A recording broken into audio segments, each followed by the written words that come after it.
Bien-aimés, je viens vous retrouver pour vous partager, donnant suite à l'émission précédente, le fait de soumettre notre esprit à l'esprit du Seigneur.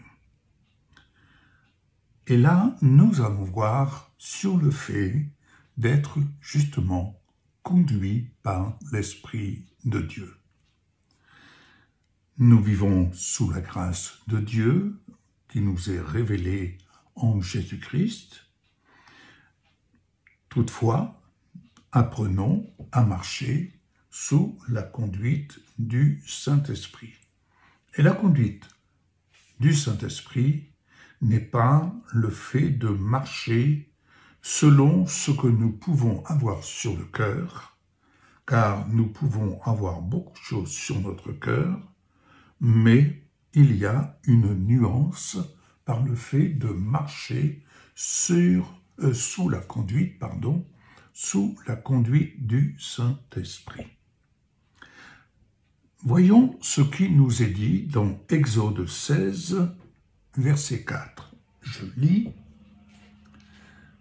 L'Éternel dit à Moïse, « Voici, je ferai pleuvoir pour vous du pain du haut des cieux. Le peuple sortira et en ramassera jour après jour la quantité nécessaire, et que je vois s'il marchera ou non selon ma loi. » Autrement dit, suivre l'Esprit de Dieu, c'est accepter que ce soit lui qui soit l'animateur de notre âme. Et également de traverser les épreuves, au-delà des bénédictions qui peuvent se déverser sur notre vie, assurer que les bénédictions ne sont suivies d'aucun chagrin. Mais sous la conduite de l'Esprit, étant donc l'animateur de notre âme, nous sommes amenés à traverser des épreuves qui visent tout simplement non pas à nous perdre, mais à ce que nous manifestions la démonstration, oui ou non, de notre marche par la foi et sous la grâce de Dieu. Suivre l'Esprit de Dieu, c'est reconnaître en toute chose la grâce de Dieu. Toutes choses nous viennent de lui. Et ici, nous voyons que l'Éternel va bénir le peuple.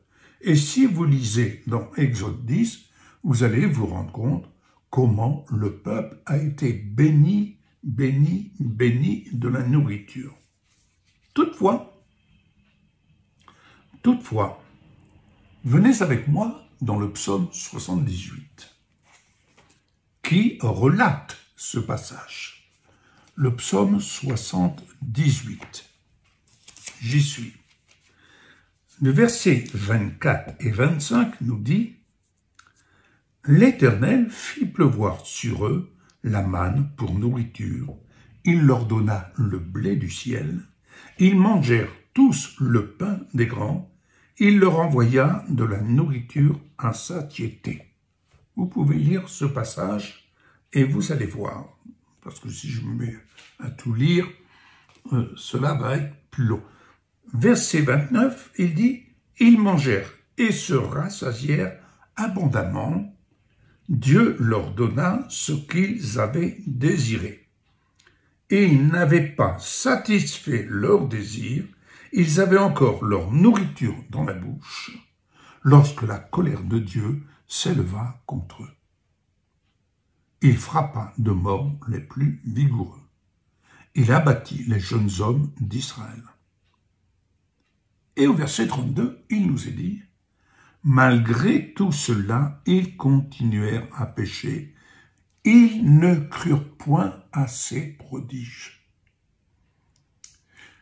Et sous la conduite de l'Esprit, je me suis aperçu que bon nombre ont été bénis de la grâce de Dieu, de l'abondance de Dieu, Et combien de fois me suis-je posé la question, mais comment se fait-il qu'ils se détournent, qu'ils ne prêtent point attention à ce que Dieu manifeste dans leur vie, il manifeste sa bienveillance sous quelque bénédiction que ce soit, mais pour autant, je vois des personnes qui vont selon, au gré de leurs pensées. Ils ne crurent point à ces prodiges. Et si vous continuez cette lecture, au verset 35, ils se souvenaient que Dieu était leur rocher, que le Dieu très haut était leur libérateur, mais ils le trompaient de la bouche et lui mentaient de la langue. Leur cœur n'était pas ferme envers lui et ils n'étaient pas fidèles à son alliance. Bien-aimés, quand on marche sous la conduite de l'Esprit, c'est le moment où nous sommes amenés à l'égard de Dieu, c'est le moment où nous sommes amenés à être éprouvés dans le sens où nous allons être amenés à manifester notre fidélité, à manifester notre persévérance, à manifester notre obéissance, à manifester notre constance dans le cheminement à la suite du Seigneur Jésus, dans les œuvres qui ont été préparées d'avance afin que nous les pratiquions. Autrement dit, marcher sous la conduite de l'Esprit de Dieu, tandis que nous acceptons volontairement qu'il soit l'animateur de notre âme, et quand je dis animateur de notre âme, c'est-à-dire qu'il soit bénédiction pour notre âme, mais aussi pour notre corps. J'espère que vous comprenez la pensée que je développe ici à la lumière de la parole, le fait d'être conduit par l'Esprit de Dieu. Car il ne s'agit pas simplement de dire « je suis béni », mais suivre l'Esprit de Dieu de manière à être l'instrument, à être l'ouvrier qualifié dans l'ouvrage du Seigneur pour lequel nous sommes pour chacun d'entre nous le choix de Dieu pour servir les intérêts de son royaume et surtout au sein même de l'Église de Jésus-Christ, j'ai bien dit l'Église, son Église, qu'il prépare pour être son aide semblable. Je vais vous retrouver pour la suite de cette émission dès demain.